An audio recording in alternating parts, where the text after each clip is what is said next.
আপনি কি জানেন চীন এমন এক জাহাজ বানাতে চলেছে যা চলবে ইঞ্জিনে নয় বরং বাতাসের শক্তিতে।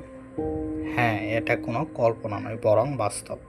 আসুন জেনে নেই এই জাহাজ সম্পর্কে।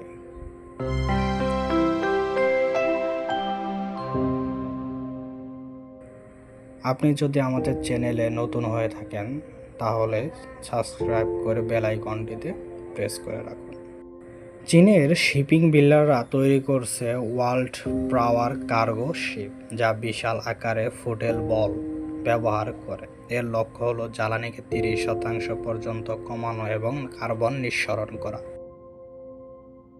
বাতাসের গতি অনুযায়ী সেল অ্যাডজাস্ট হয়, যা জাহাজকে নির্দিষ্ট গতিতে চলতে সাহায্য করে। এই প্রযুক্তি মূলত পরিবেশ বান্ধব সামুদ্রিক পরিবহন উন্নয়নের জন্য চেষ্টা চলছে। এই ধরনের জাহাজ ট্রায়াল ইতিমধ্যে চীন শুরু করে দিয়েছে, যা ভবিষ্যৎ পরিবহন শিল্পে বড় পরিবর্তন আনতে পারে। বাতাসে চালিত জাহাজ সমুদ্র পথে দূষণ কমাতে বড় ভূমিকা রাখে। জ্বালানি খরচ বাঁচিয়ে আন্তর্জাতিক বাণিজ্যে খরচ কমানো সম্ভব।